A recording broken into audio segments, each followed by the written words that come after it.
What's up, everybody? It's Brandon Trax Hyatt. We're coming to you live on a very nice Saturday evening. It's cool here in the Chicagoland, and the smoke is cleared from all the mortars and the shells and all the fireworks. Things have calmed down just a little bit, but we still have a little bit of anxiety in our hearts because we're just a few weeks away from actually being able to see Caleb and company strike iron and see what they actually have for us this year. There's a lot of hope in the air, and we really want to know a couple questions as we get closer to that. So I brought our new good friend from Bearski Film, Paul Ski, in here, and first off, let me ask you, Paul, how you doing tonight, brother? I'm good, man. I'm actually rocking a new jersey I got, number 18. Yeah, baby. I got one of them too, but it's a navy blue one. That's a nice one. I like the white one, man. Really cool. Oh yeah, man. I usually go navy blue myself because I eat food and I eat sloppy food, and so white doesn't usually last for me. But shout out to my brother-in-law Patrick, who got this for me as a gift. So yeah, was stoked about it. So I had to rock it tonight, and yeah, man, I'm doing good. I'm just enjoying it. I work a 24/7 job, so it's the last time I have weekends off probably for the next 2 months. So I start like Tuesdays, Wednesdays off. So yeah, I'm just taking advantage of it, and love to participate. So thanks for having me on, man. Well, it's interesting that Bearski Films is being operated on the 25th hour and everything after. So this man is around the clock working for you, and you can catch him on YouTube and check him out. He's got some good quality content on there, and not only that, but he's going to share some good quality content with us for today's special topic that we have out there for YouTube Nation. Please like and subscribe, hit that notification button for Chicago Sports Podcast. It is called How Caleb Can Avoid the Rookie Wall. And it's very interesting when that happens because there's actually a lot of pressure on that, more so this year than in years past. When you see a guy, from Houston that did as good as he did, it almost really like puts more pressure on you. You know what I'm saying? It's just like it just has to be the year before that you get in there, and now everybody's calling you generational and all of that. So there's a lot there to unpack. But like we were saying, how can he avoid hitting that wall? What is he going to do in order to distribute that ball, in order to get those yards, in order to get those touchdowns, in order to win us games, in order to keep us safe? What do you think he's got to do, Paulski, in order for all of this to happen? That's a lot to ask for a rookie, isn't it? It is. And to answer your question, I'll actually counter it with a question myself. Yeah. Do you know who holds the rookie record for most interceptions? For most interceptions thrown or caught? Rookie year, most interceptions thrown. Jeez. That's a good question. I haven't even thought of that or looked at that. I'm sure you have the answer, though. I sure do, and it is Peyton Manning. And he is on record saying that he will hold that record forever because no one is patient enough. Now, he had 28 interceptions in his rookie year. He goes, no one is patient enough now to sit there and put up with that and give a guy time and space to fail to be able to learn from those failures, right? And then I look at history past, and statistically, I know Cam Newton had a great rookie year. I believe he threw for over 4,000 yards, rushed for 600 or 700. That was a year where he had those two running backs. What was it? D'Angelo Williams, Jonathan Stewart. Yeah. He had Greg Olsen, Jeremy Shockey on that team. I forget who the wide receivers were. I think maybe Steve Smith was still there. But regardless, was Moose there too, or no? Was he gone? I'm not sure who the wide receivers were, but regardless, I know he did pass for like 4,000 yards, rush for 600 yards, and their record that year was 6-10. Yeah. Okay, so there's that, and then there's the other thing where, like, Andrew Luck, he came out and his team record was pretty good his first year. I think it was the opposite, 10-6. Statistically, maybe he never had the best season. So, to answer your question, Yeah. It really truly depends which angle you are coming from and what's important to you. Are the numbers important to you?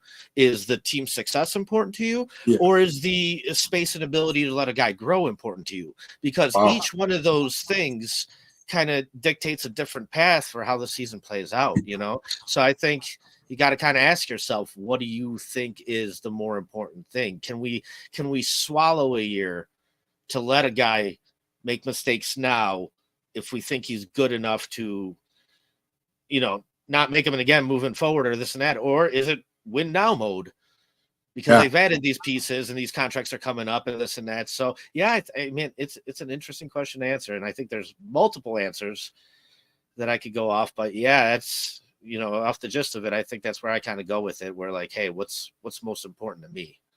Well, you know what's interesting is because I was actually thinking that the question was, and you never said Bears, but I automatically thought Bears. So Peyton Manning was totally off my radar. I do remember him throwing a lot of interceptions, but to the point of rookie, the most by a rookie, I wouldn't think that it would have been that high. I would have thought that there was a rookie out there that would have, you know, thrown like way more. But wow. So that was really cool. That was something that stumped me, and I'm sure you stumped some of our listeners. Hey Cliff, how you doing?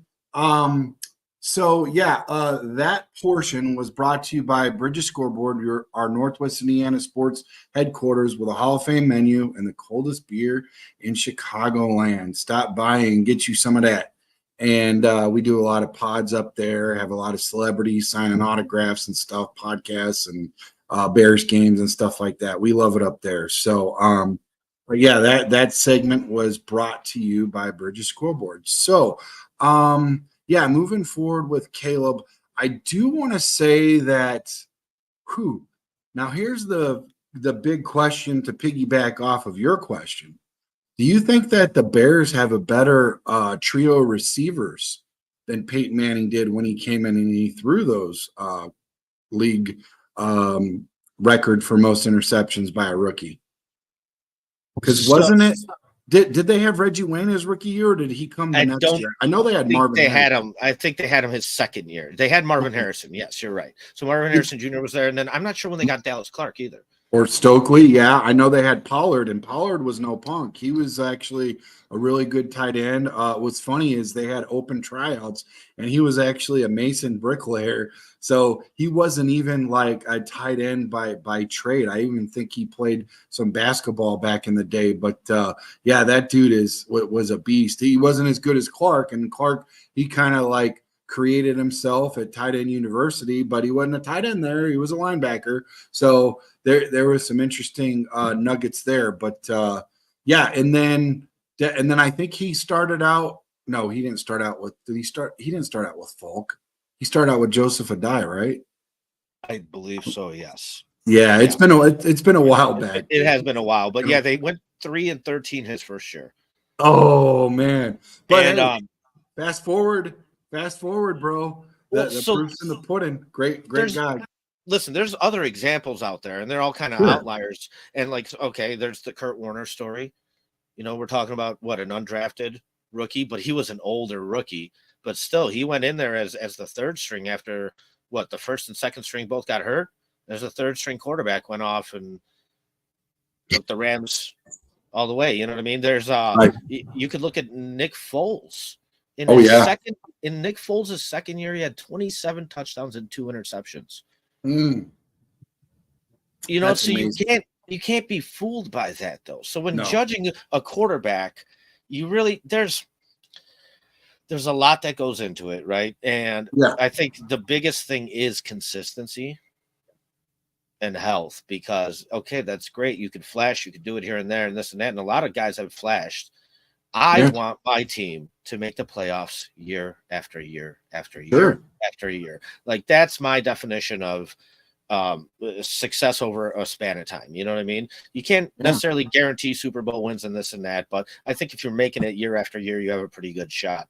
And I do think this team is set up in a way where Caleb can make mistakes, progress. I don't know if that rookie wall is always so easy to avoid. It may, it's always going to happen at some point.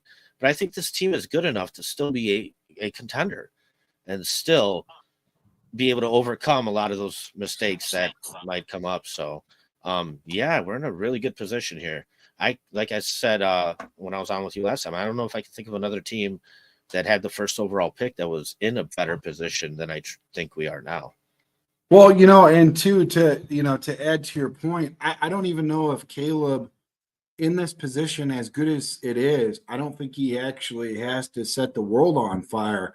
I think really he just has to put his guys in a position to make some plays every once in a while, cut loose when he has to, but be careful about it. Don't make it, that type A thing where he's just running, which I don't think he will. But he really doesn't have to set the world on fire. This top 5 defense and now this punter, special teams, all of that, it's all going to take into consideration along with the running game. And now we've got an offensive coordinator and a defensive coordinator. You're going to see Eberflus be more of a type of game manager instead of just defensive coordinator and oh wait, I have to manage everything else. He can focus on all of the things throughout the whole entire team that he wasn't able to do. So we really don't even know. We're going to see some really uncapped potential or lack thereof from Eberflus being able to be that, be able to look at all of the things that he missed last year. Because that's a tall order to be a defensive coordinator. And rightfully so. It wasn't necessarily the position that he was asking for. It was just, hey, I just lost my guy. So now we have to do something about it. I've been one before, so this is the answer. So, but now moving forward, we have that defensive coordinator from Buffalo, and I think he's going to bring some pressure and create some blitzes, which Eberflus is not really known for. So this defense is also going to look much different. You're going to have some wrinkles of what we had in the past. I think the base is going to stay the same, but you're going to see a lot more pressure, some exotic blitzes, some zone blitzing, some blitzing by our linebackers, some DBs and stuff, and just really see that front four just get after it. So I think all that said and done, bro, we're really going to see Caleb just be really relaxed. And I think that guy's DNA is to be relaxed, even in like a very heavy competitive situation where there's a lot of pressure and a lot of stress. Like the dude just handles it well. So just watching him from USC and all that, and just coming into all of the new rookie things where he's got to be behind the mic and answer all those really ridiculous questions. I don't think he's ever really been out of the box and answered one that was just kind of weird. And he never even really seemed rattled.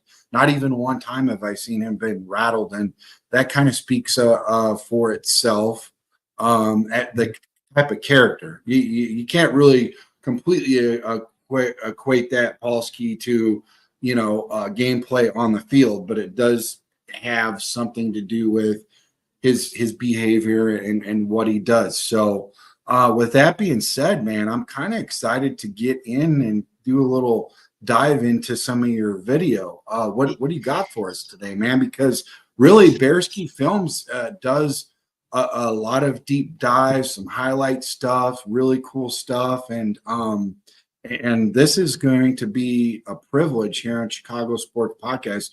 We've never experienced this or had this before, so this is very special for us. So if you could kind of break it down and unpack this before you start your videos, that'd be great. Man.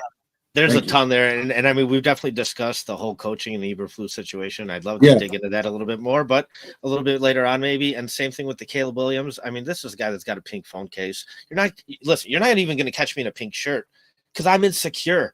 You know what I mean? That's a man who's comfortable in his skin, in his body, and you could tell that when he's talking. He's going to be himself, and he does. The media's evil, man. They really are, and it seems to not bother him at all. So that's great. And if I got rid of this all these white hairs and this beard, you'd probably see me blushing a little bit, because that's a really nice statement for you to say that it's a privilege for me to play my content on your channel. So like I said, sir. you know, I really enjoy your work and this and that. So yeah, you know, I just kind of wanted to find something small. So this is a video I made a little while ago, and it's just a little Caleb Williams highlight video. So yeah, guys, let's check it out.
They got a good defense.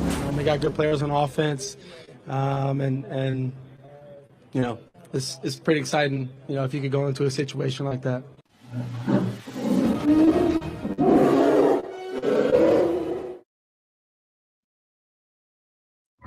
Yeah, that was a good video. It was a little choppy.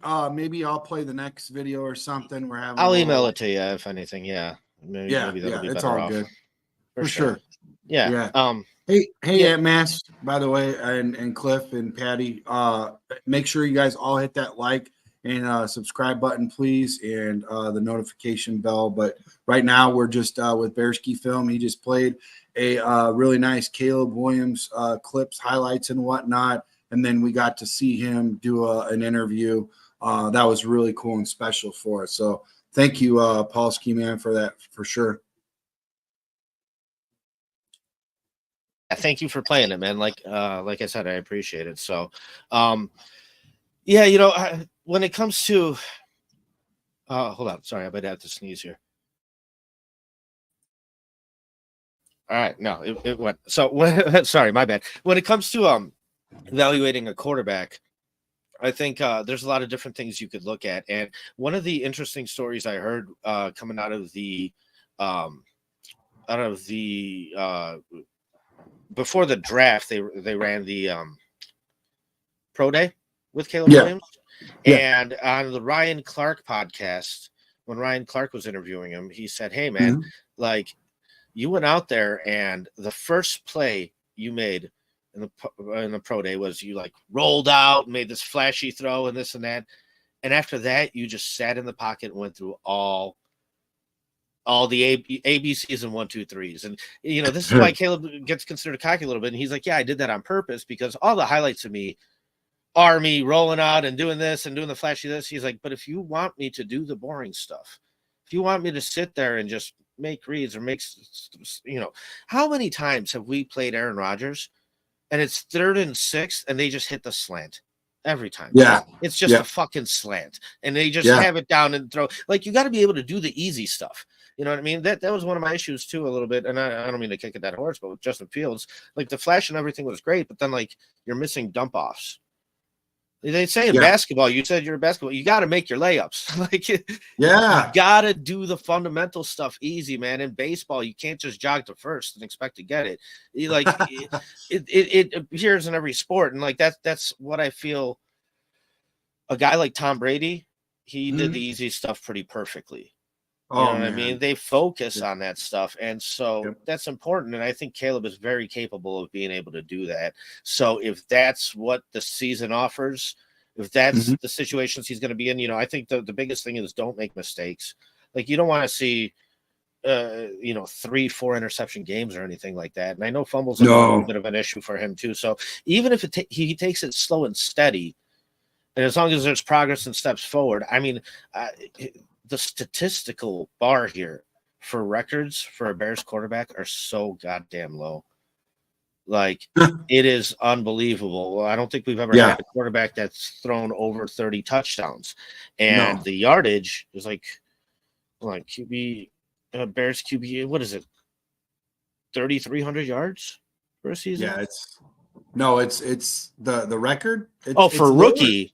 For rookies, it's even lower. It's got to be like 20. Yeah, that's right. I keep erasing this out of my mind. It's like PTSD. You know who holds it? Mitch Trubisky. Oh, wow. It's like Yeah, 2,200 right. yards. Every time I Yeah. repeat it, I want to like bash my head in the wall or something. Like, Or double check, because it just doesn't feel right, does it? It feels like it's a written wrong or something, typo. Like, what the heck?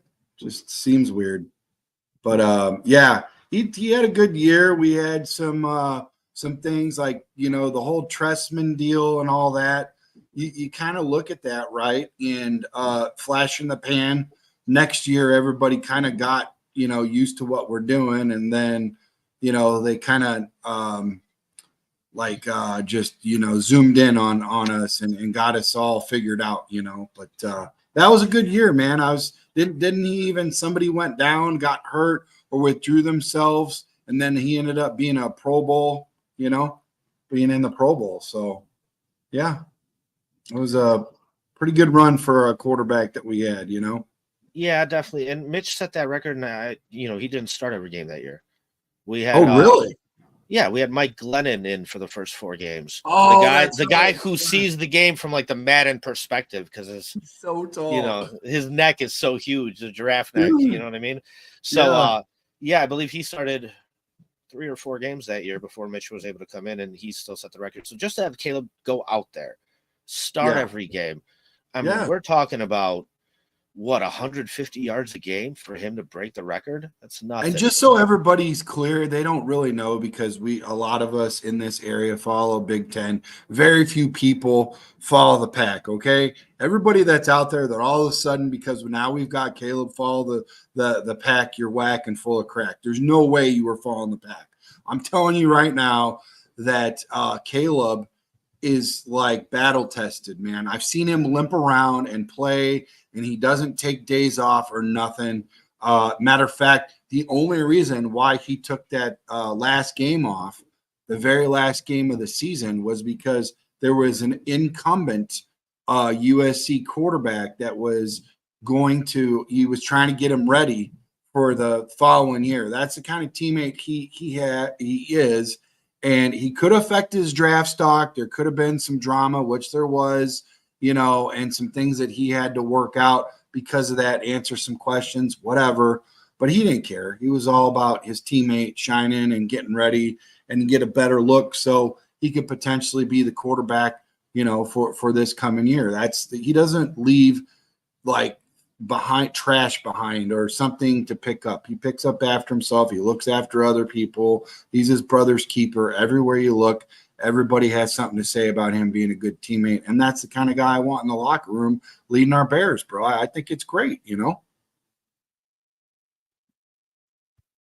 definitely. No, definitely. Sorry. I mute my mic just in case, and then I unmuted. But no, I totally agree. And I think He's definitely all in on football. And so, I don't watch much college football as it is.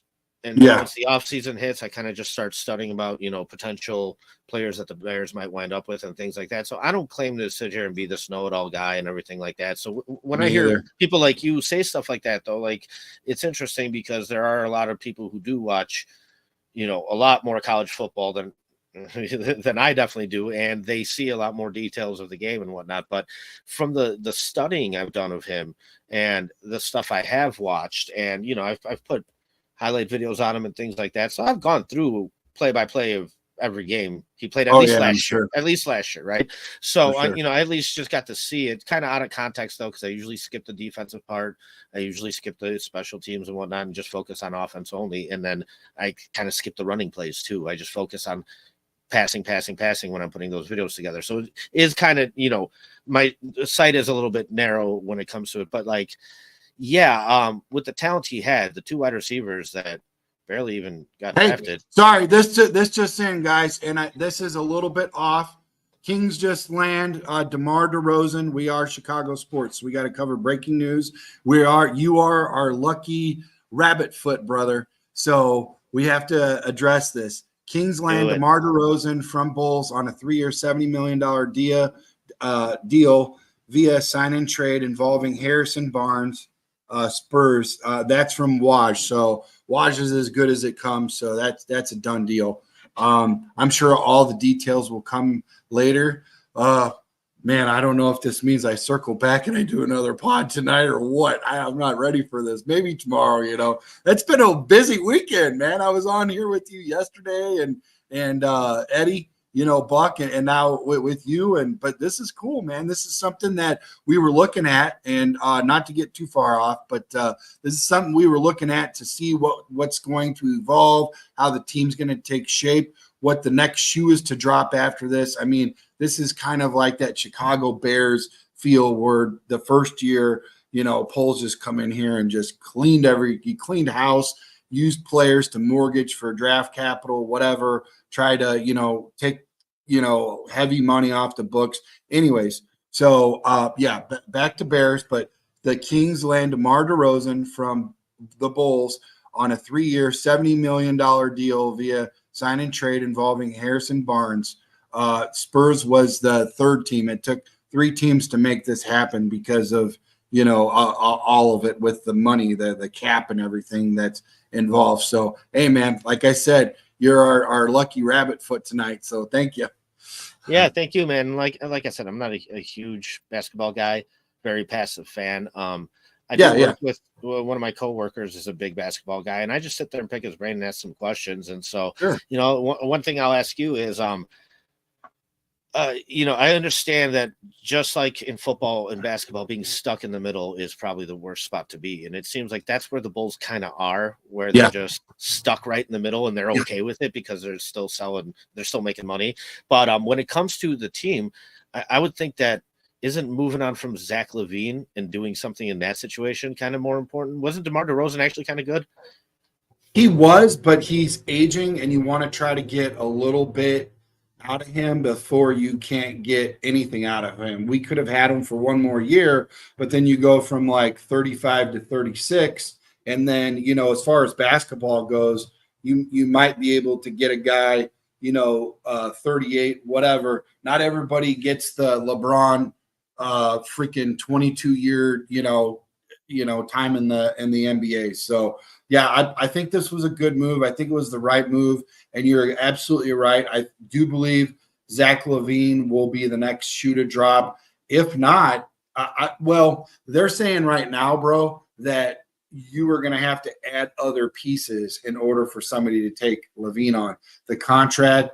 Possibly, some people could look at him as injury prone. I know I do. But that happens in the NBA, and he just had some bad whatever. And then also, he's basically had to put that whole team on his back, and that's a lot for one guy in the NBA. You want to share the load and whatever. So he's had a rough share. He's had a rough go with us. I feel for him. He's a nice guy, but then the attitude at the end, it's kind of like severed relationship. So they might have to play nice and try to work this out with Zach. It could be a lot worse, whatever.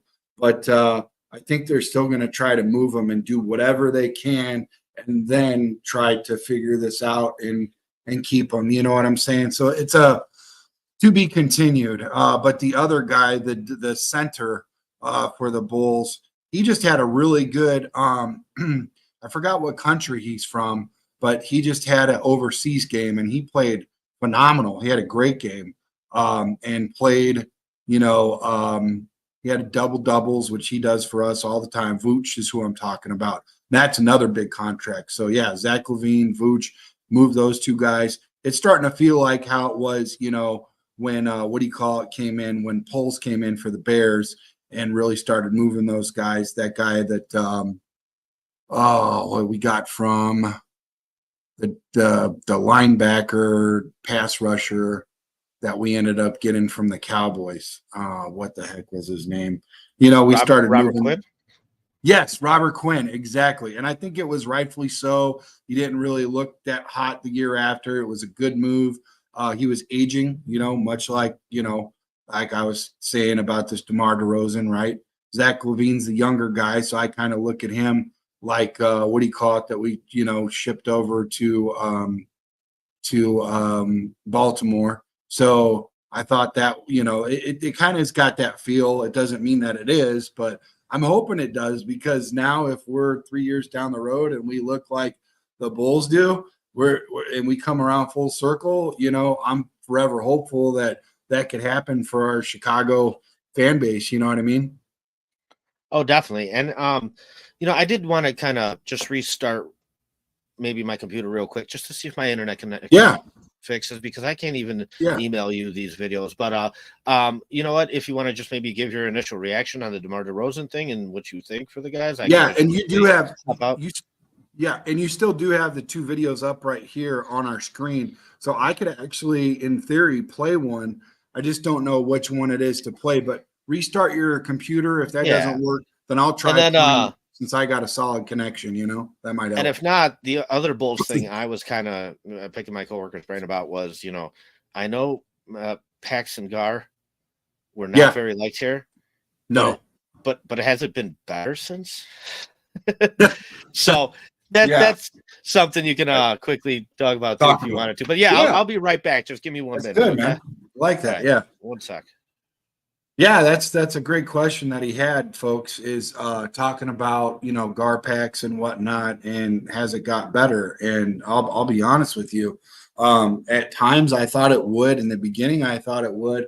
You get a guy like AK coming over, you know, from Denver, and you're hopeful that he can recreate the, you know, perennial playoff caliber type team that is very competitive in the West. You know, that's what we were hoping for. That's what we banked on, and it's not really been the case. And then Billy Donovan, you know, he was really good in college, and then did well with OKC, and hoping, you know, to strike iron with that. Obviously, if you don't have the same players that you did in other situations, you know, like Joker from Denver and all the great players, you know, Russell and Harden, you know, and Durant that they had over in Oklahoma, then you're not going to see the same thing. So it's, I don't know.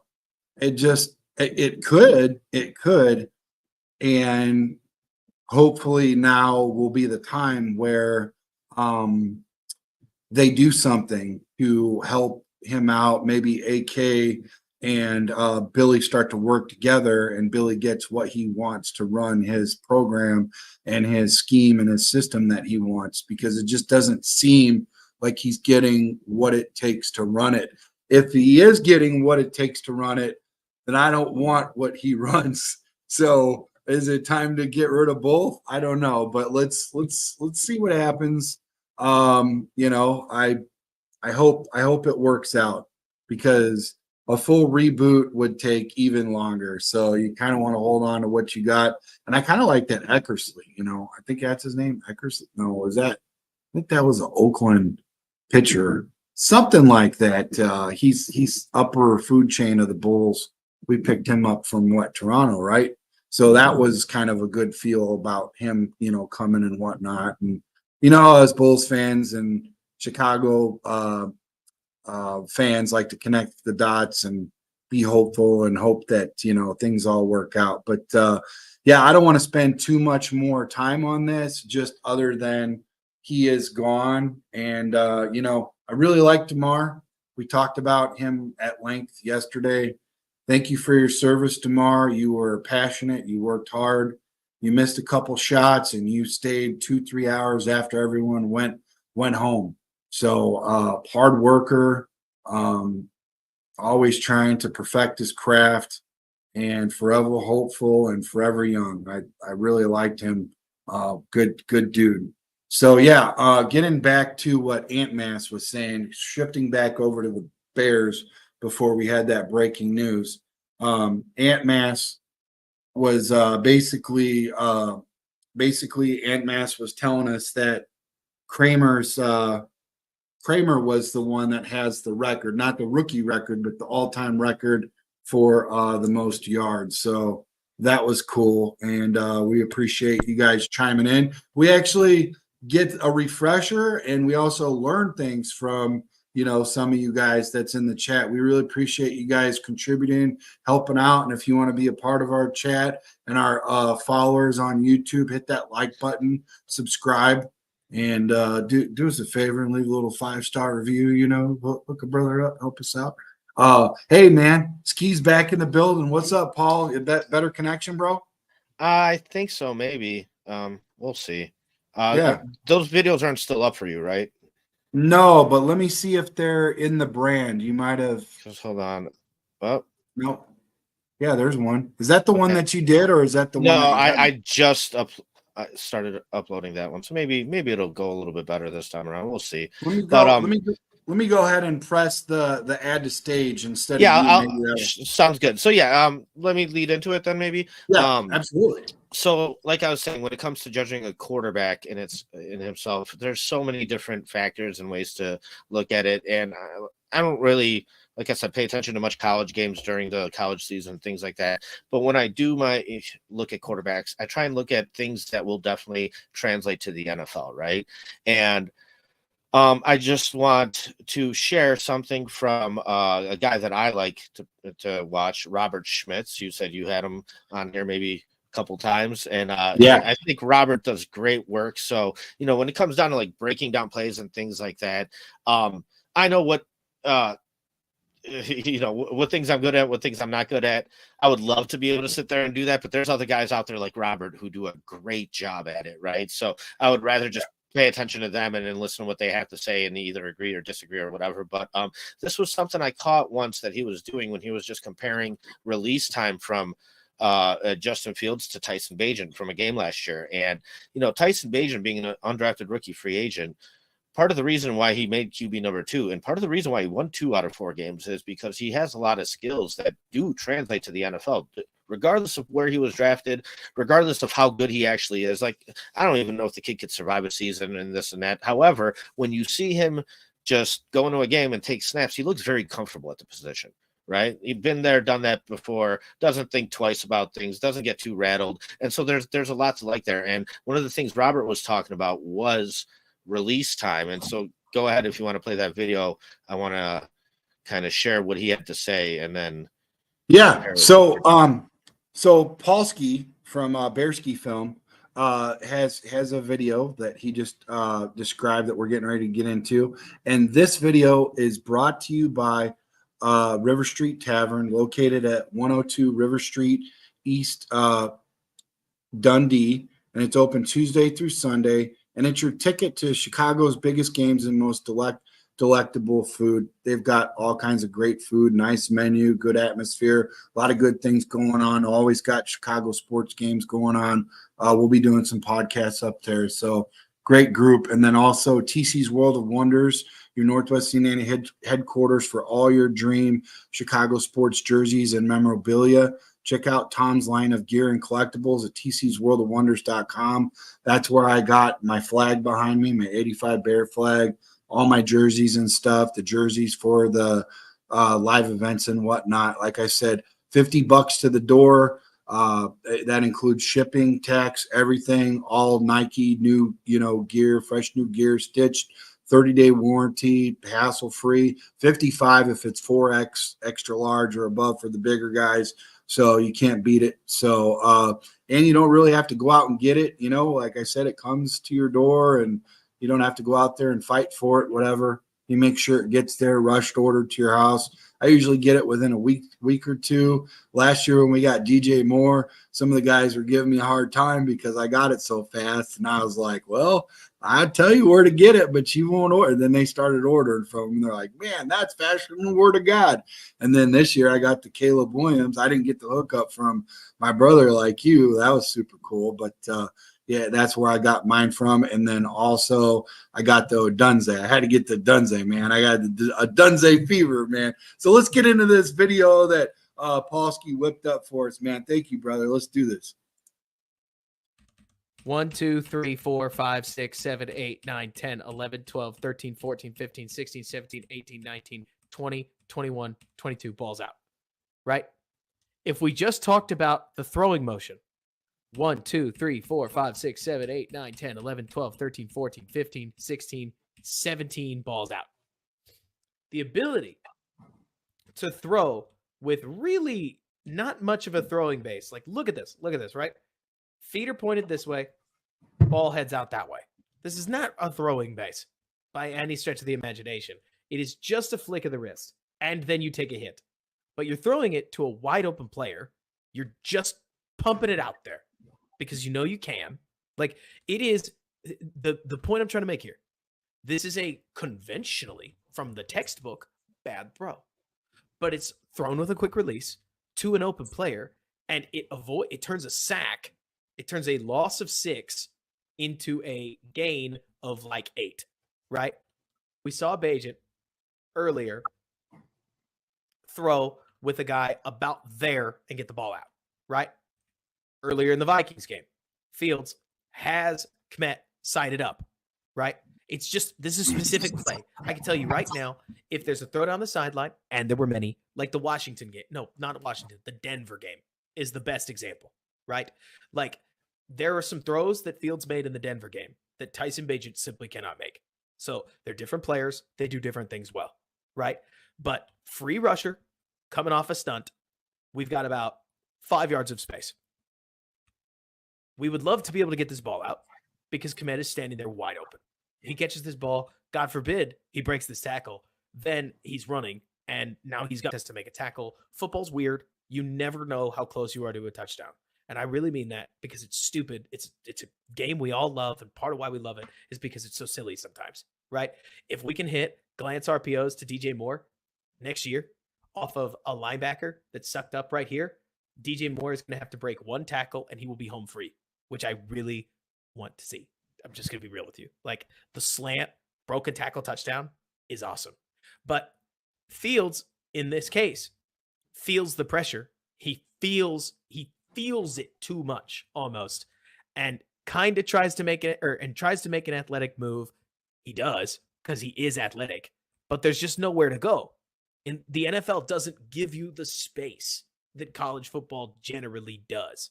And it's a bummer. I love Justin. How do you not love Justin? Especially the person and the leader. But at least the football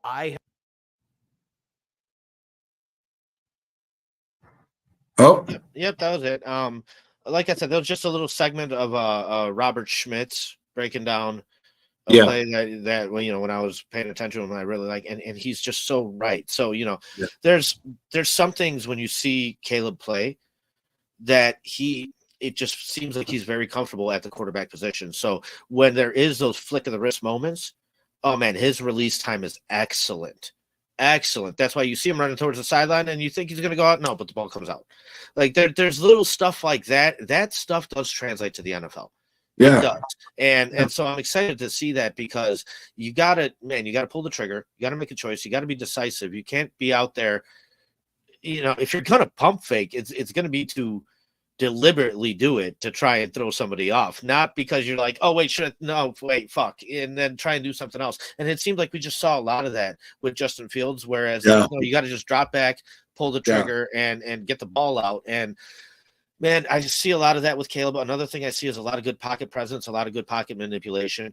He feels the rush coming. He really does. And you see him always kind of avoiding it in the right place. It's Aaron Rodgers like a little bit. Like he's almost like dancing around in there just a little bit, just enough to, not get hit or touched. So I think things like that excite me the most. And so beyond, when it comes to a rookie wall, beyond any statistics, I don't know how good the team will come together. You mentioned Matt Eberflus. I don't know if Matt Eberflus is a good coach yet.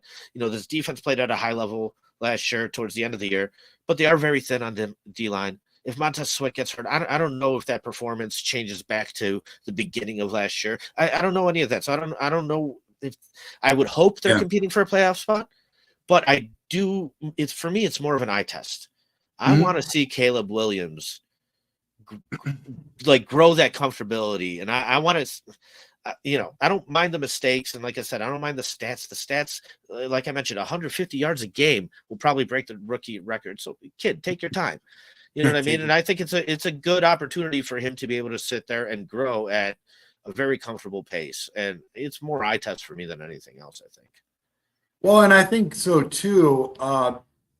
Looking at what you said about the defense, this defense is going to look a lot different this year. And it's not because of some of the upgrades that we've had. It's because the offense is going to go out there. They're going to do their due diligence and take the ball down the field.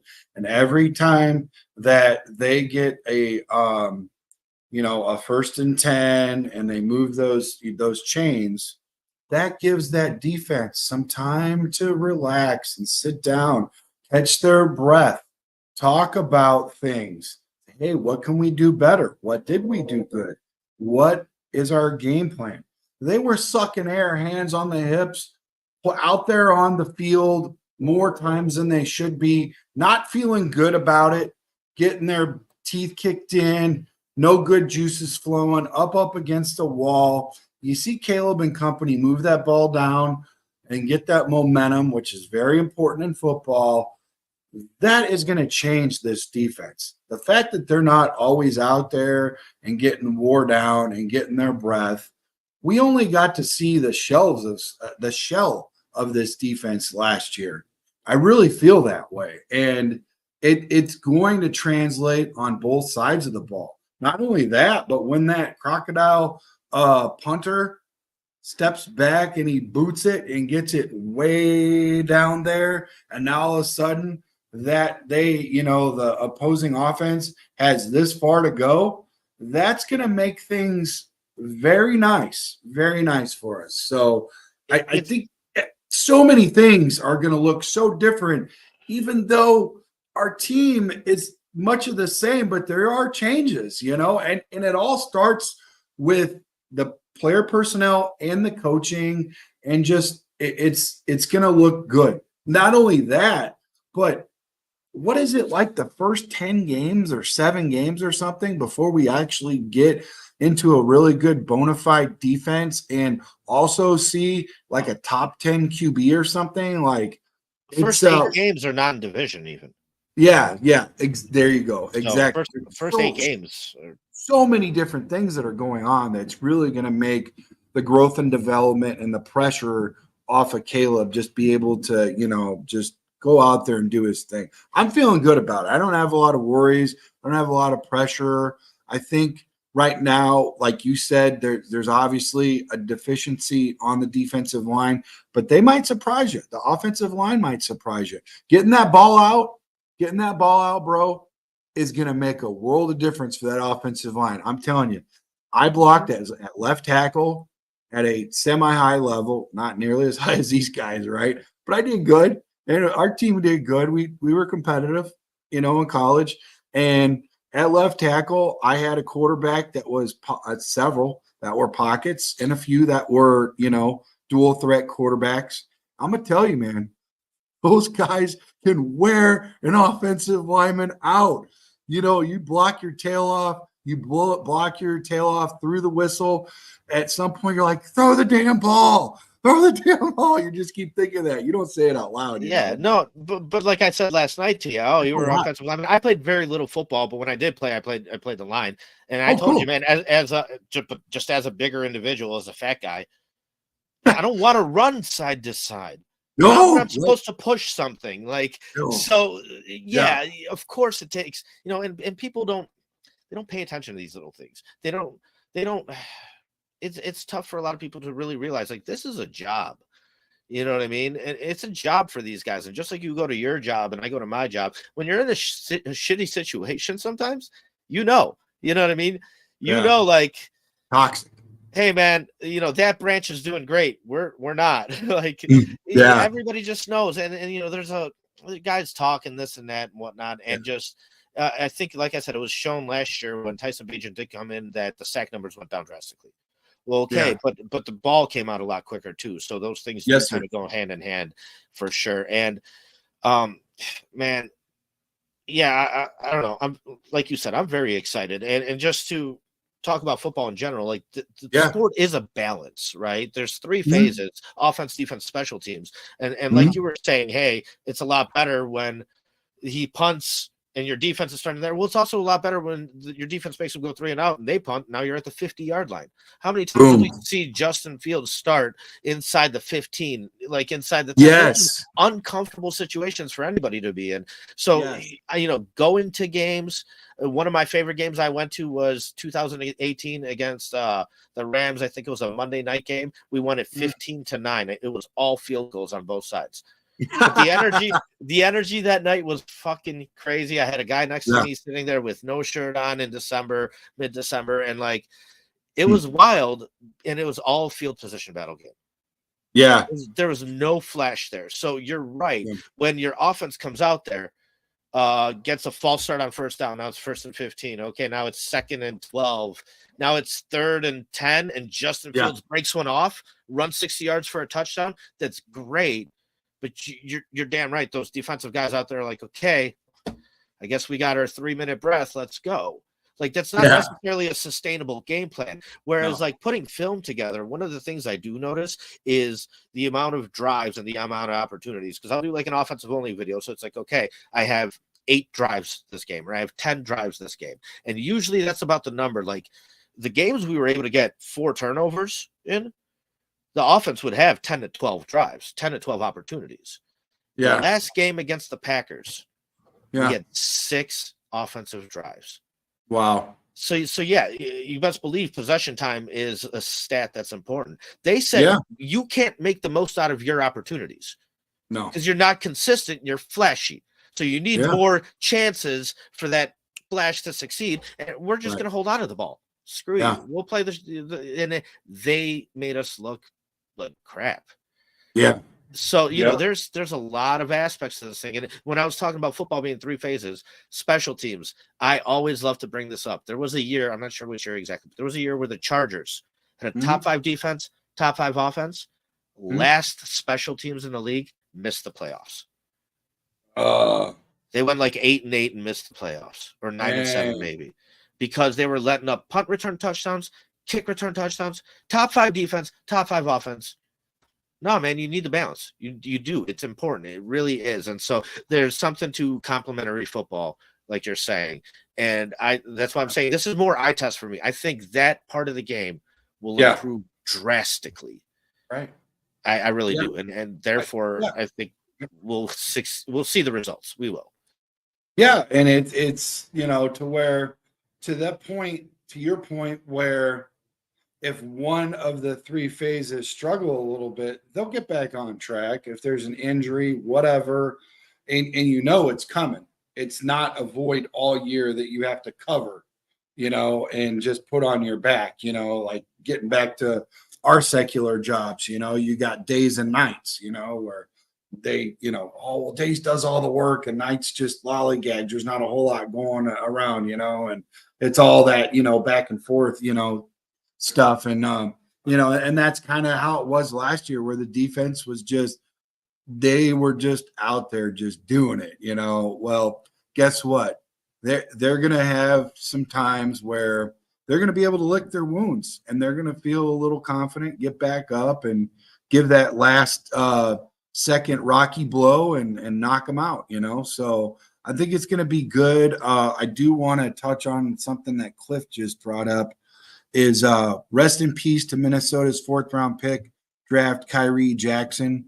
Jackson just died in a car crash, man. That's terrible. That's awful.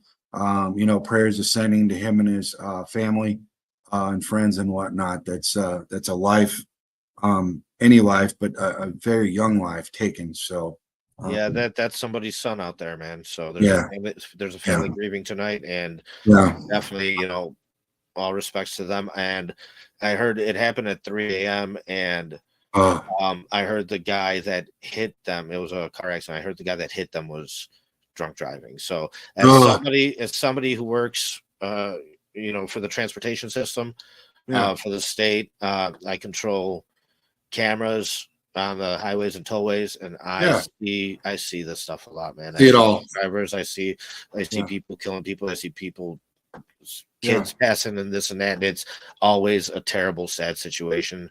Be careful out there, guys. It sucks, man. It's terrible. And I love Mike Greenberg.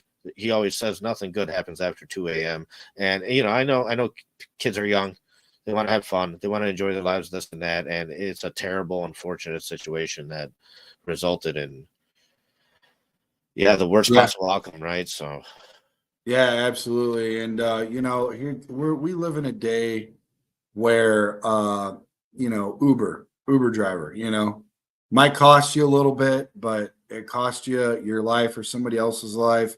Worst case scenario, and then you're talking thousands of dollars now for a lawyer, court case, vehicle totaled, all that craziness. But and like Cliff said, there's no reason to drink and drive. And like I said earlier, Uber out there, get an Uber, Yeah, but that quote should go to everybody, like I said, I don't think he was the guy that was drinking in this case. No. I do know the NFL offers all their players free Ubers or taxis, whatever, no questions asked, this and that. Just call and get it. Like they'll take care of it for you. But if you're not drinking, why can't you drive? You know what I mean? And so it's just an unfortunate situation. I mean, I wouldn't take an Uber if I was fine at 3 a.m. Like, it's okay, I'll just drive. But the other people out there that, like you said, just take a damn taxi home. Yeah. Right? Like, there's no reason to go out there and kill some people. And exactly. Yeah. So, and that's something you can undo, and it's just avoid for life. It's just terrible. But so getting back to the Caleb sidestepping that rookie wall, what do you think it's going to take? We got about 2-3 more minutes. What do you think it's going to take in order for him to to avoid that rookie wall? I'll lead off by just saying really quickly, I think it's just going to take him to do the small things, to perfect his craft, learn the playbook. Because I'm going to tell you something. When he learned Lincoln Riley's playbook, it was special. There was times where this guy earlier, somebody said something about the angles that he throws. I mean, you didn't know which way the ball was going. Even as a fan that watched all his stuff, you didn't know what was going to happen next. It was great. Like, there was times where I knew when Fields was going to take off. And it's not just Fields. There's other quarterbacks that we had that I knew their tendencies and whatever. I just could not figure that boy out. And he's been on he's been on quote for saying that he follows the regimen of Tom Brady, his stretching, his exercising. It's all, he dedicates his body and his stretching, his diet, everything to being a quarterback. He's not trying to lift out of the gym to be a running back, to be a linebacker, to be a bodybuilder, whatever. He is putting himself, he does the yoga, the stretches, all the quarterback things that he needs to get himself into those angles in order to do what he has to do. And I like that. I think that's really slick. I think that's really cool. And I think that is going to the preparation in attendance and his attitude are, to me, what is going to help him avoid from hitting that rookie wall. But what do you think? I hope I left something for you. What do you think is going to help him sidestep and avoiding and hitting that rookie wall, brother? So, I mentioned that one of the more statistical successful seasons was by Cam Newton, but Cam Newton was very physically dominant, and that forced opposing teams to play a certain way, which opened up certain opportunities that he was able to take advantage of. However, his longevity didn't last. Physical dominance from the quarterback position, it's nice, but it's very short-lived. So, like you said, man, I want the guy to be able to figure it out more than anything else, right? And I think he is smart enough to sit there and take the small things when they come.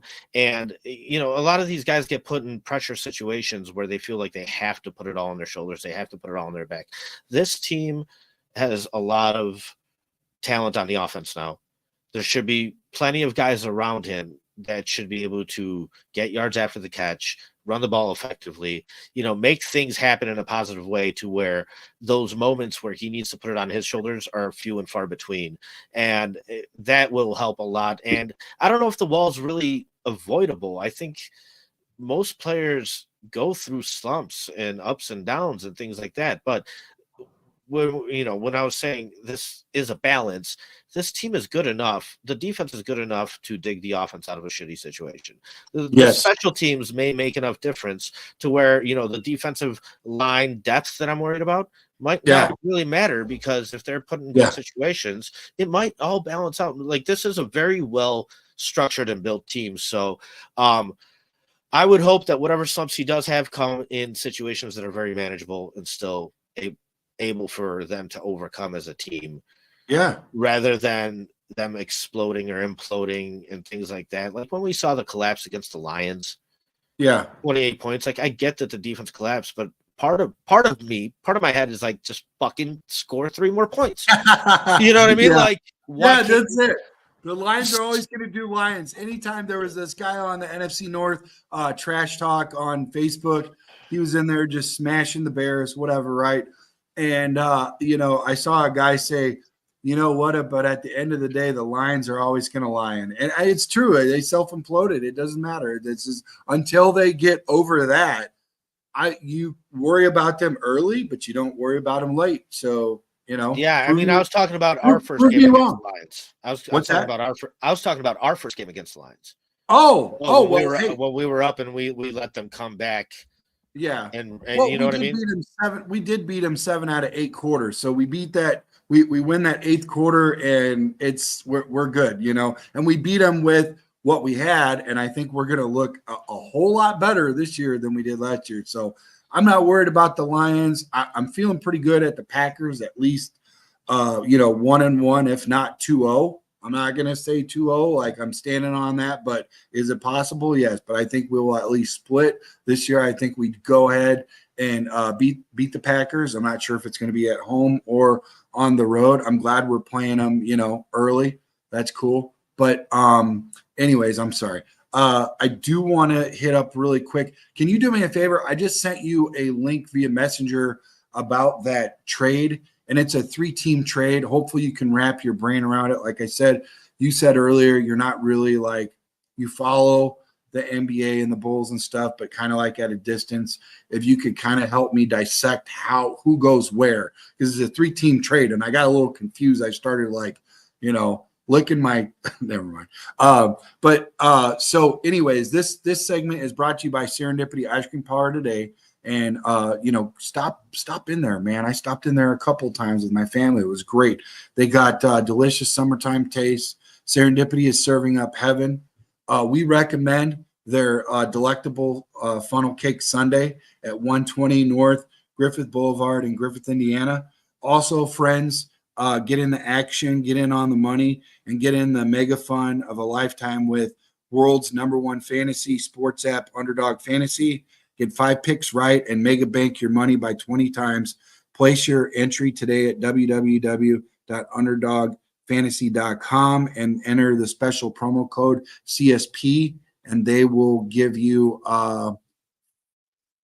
I think it's $100. They'll match your first $100 is what it is if you put in our special promo code CSP for Chicago Sports Podcast. That would be a good sponsor for you, bro. You should look at that. I can give you the guy's number that runs that. It's really cool. It's fun. I actually enjoy playing that because it's not that stringent fantasy where you pick a team and you have to roll with it. It's like every time you play from week to week, it resets. And it's not just football, it's all the sports. It's fun. It's a good time, man.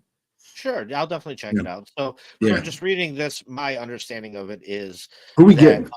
The Kings traded Harrison Barnes, unprotected 2031 pick swap, to the Spurs and guard Chris Duarte. Yeah. And then it says 2 second-round draft picks and cash to the Bulls, sources said. So I'm not sure if those 2 second-round picks are coming because the San Antonio Spurs then gave it. I mean, I'm not really sure, like I said, but yeah, then they get DeMar DeRozan. So the Bulls get 2 second-round picks and cash. Yeah. So I believe that's the overall result for. There's some cashola. But they're not getting the Barnes. Barnes is going to Sacramento or to that's how I'm reading it, yes. What's the other team is what's the third team that got involved? San Antonio Spurs. For Spurs. Spurs get Barnes. We get Chris Duarte. I'm looking at him right now.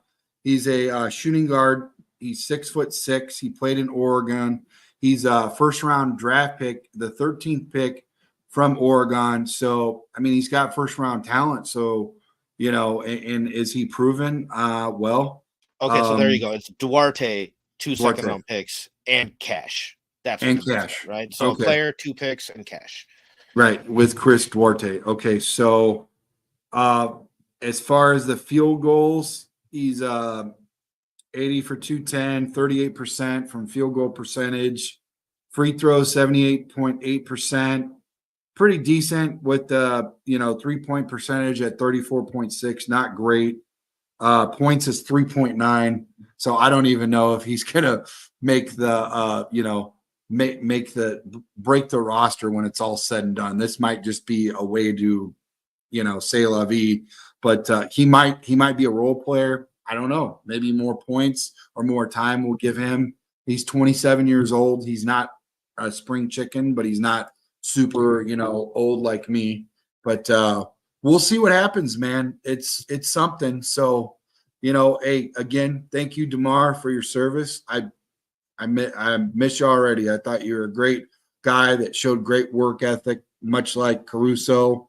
But you guys were already in the building, and we only went so far. So they've got some other plans, and now it's time to offload all that cash. And it's probably not going to happen right away where we see immediate impact, but it's definitely got those signs of, a rebuild ski for sure. So thank you for breaking that down, man. I got a little confused and swapped around with the 3-way pyramid deal, Of course, so, man, it's hard to multitask too. You got a lot going on, so. Right. Darius Lockhart says, great move for the Bulls. I do like the 2 second-round picks. You never know who you're going to get out of there. You're not always going to get the Joker. I think that's might be AK's problem. He's still looking for the Joker that he got out of the second round. I think he hit lightning in the bottle, and I don't think that happens very often, bro. I'm sorry. So Dustin Jones, one of the guys that we have, one of my co-hosts, great guy. He leads on Wednesday night, I believe. Yeah. He says Duarte is a solid player who didn't get a lot of opportunity after he was traded to the Kings. I'm honestly shocked the Bulls got this much for DeMar. Well, okay. So Duarte is a pretty good player. So obviously these guys know about this guy that, averages 3.6 a game. I would figure somebody like that would be off of our radar, but, so he's made a name for himself. So we'll see what happens, right, brother? Good. I'm glad some of our guys are hopeful and happy about him. For sure. Definitely. I was driving home listening to ESPN one day, and they were talking about, like I said, I'm a very passive NBA fan, but I was just thinking, man, they can't run this thing back again. Yeah. What are you kicking a dead horse here? So obviously you got to make some kind of moves in some kind of direction. So, at least they're doing something, right? Dustin obviously just got off of work. Darius just got back. I don't know if I could share your experience, Darius. I'll keep it, hush hush until I hear from you in the chat that I could talk a little bit about it. But I'm glad that he's back with us, and he just got back off of a plane, and I'm glad he's back in town. So yeah, so those are my two guys. They're out here supporting me. I appreciate that. And Dustin and Darius, if you haven't already, check out Paul Ski on Bear Ski Film. He's got great film. He shared a couple of films with us earlier, and it was really cool to break that down. First time we've ever been able to do that here on Chicago Sports. I have no idea the magic that you just did in order to make this happen, but I thought it was pretty cool.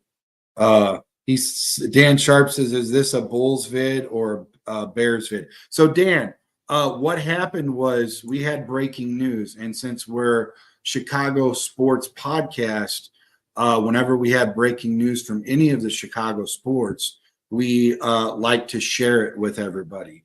Even though we were, on course and on task, breaking down Bears, if there's anything that comes across, especially like the Cubs or the Sox, or maybe we're talking about the Bulls and the Bears are on whatever, or hockey, and there's a break in the score or something, we update that. So that's kind of what we did right now with a very big player leaving the building with DeMar, but we just touch on it for a little bit and then move off of it. So hope that answers your question, Dan, and thank you for that question. So we could kind of get that out there.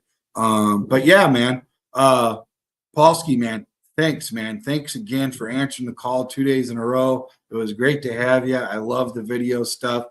When I get off here, I'm going to go hop on and hit a couple likes and some comments to some of your shows and watch some of your shows. Is there anything that you'd like to share with us? Just tell everybody again where they could find you and what you're about. What you have next as far as like any projects or something coming up. Yeah, definitely. So the channel is youtube.com/@BearskiFilm. It's Bear Ski because me and my co-host were both Polish. So the ski is, just part of the name, right? And so am I, bro. My grandpa's name is Wysocki. He migrated from There you Poland in '56. Wysocki Funeral Home over in Pontiac, Michigan, and then he moved up to Roscommon, right in between Houghton and Higgins Lake, just a little south of Cadillac. But sorry, go ahead. No, you're good, man. Yeah. I mean, I myself migrated here in '94, so Sweet. Yeah, for sure. So, just kind of always stick to my roots a little bit though and whatnot. So, diehard Bears fan. And, the one thing I'm not though is a homer. And so I've gotten some negativity here and there and this and that, because when things aren't going well, we're not afraid to talk about the negatives and give our opinions about things we're concerned about and this and that. From our standpoint, it's not always all just rainbows, lollipops, and unicorns. So it's not content for everybody, because a lot of people don't like those conversations and can't handle those conversations, but that's okay. But the channel that I run is multi-laned, I like to say. So, we do the podcast, we do the shows. We're way more active during the season than we are during the off season, just because, we're talking about the content as it comes. But also, I think my bread and butter is truly the highlight videos and the hype videos that I make and this and that. So I'm always trying to provide people with that type of content that's got some, instrumental music. There's something you could listen to and watch and, kill some time just getting excited for the Bears stuff. So, I appreciate everybody who subscribes to my channel and watches my content. It put in a lot of work to pump those videos out, and, I know a lot of people love them. So, I just kind of keep doing it. And, however, I still like to get my Bears opinion out there, and I still got the itch to talk about them and this and that. And even 2 weeks ago, I was sitting at the DMV renewing my license, and I look at the guy next to me. He's got a Bears hat, and I was like, "So what do you think, man?" To me, it's just, I can't help myself. This is who I am. Yeah, and I'm a big NFL guy. I don't really, I don't religiously watch other sports. I do pay attention to all Chicago sports, but NFL is what I love year round, and so that's what I'm about. And yeah, like I said, I'm happy that you had me on, and I appreciate the opportunity and everything like that. Thanks for playing my video too. And yeah, it's a blast, man. It was a good time. Easy hour 15 for sure. Yeah, we went over. We were like, what do you want to do? 45 hour? Yeah, let's keep it on. Yeah, I don't care. I'll still stay. Like I'll talk and talk Bears all day. So yeah, and that final segment was brought to you by Worth Stadium Club. Go check them out. They're gaming at Worth, Illinois. We've got some stuff going on there too. Last year we had a couple live events, most notably Dan Hampton was up there signing autographs, did a really cool podcast with me and shook his hand again. And oh my gosh, he engulfed it. Just big old paws, man. Awesome guy, really cool guy. But yeah, Worth Stadium Club. They got really good food, really good cocktails. Drink responsibly. Check them out and make sure when you gamble, you're definitely going to win there some, but be careful, bet responsibly. Anything else that we've got? Budget Cars, check them out for reliable transportation. They're in Michigan City, 219-874-5180. Make sure you go get yourself a convertible or something cool, enjoy this nice weather, and then go get you another car for the winter too, go check them out. So tell those guys I sent you. So yeah, I think I'm going to do a little Bulls. Hopefully I could figure out this thing Monday, on this video, because I would like to do a little video for C'est La Vie to DeMar and welcome this Duarte and see exactly why, two different small videos and see exactly what everybody's excited about. If anything, I could just unpack what I watched and where to find the videos, because I'm not sure if I can, comprehend exactly what the hell the magic that you did, dude. So great work, man. And I want to be careful too, like you were explaining to me how to do it and edit the right way. It sounds like a lot, so I don't even know if I want to get into that, but we will definitely have a show Monday for you, talking about the Bulls and saying goodbye to DeMar and what that impact will be for not only Sacramento, getting DeMar, but what the impact would be for us getting Duarte in the 2 second-round draft picks. So anyways, yeah, Ski. Hey, thanks again, Paul. Ski, I appreciate you, man. Everybody, Chi-Town up, bear down, and have a good night. thank you, everybody. I thought that one really good, man.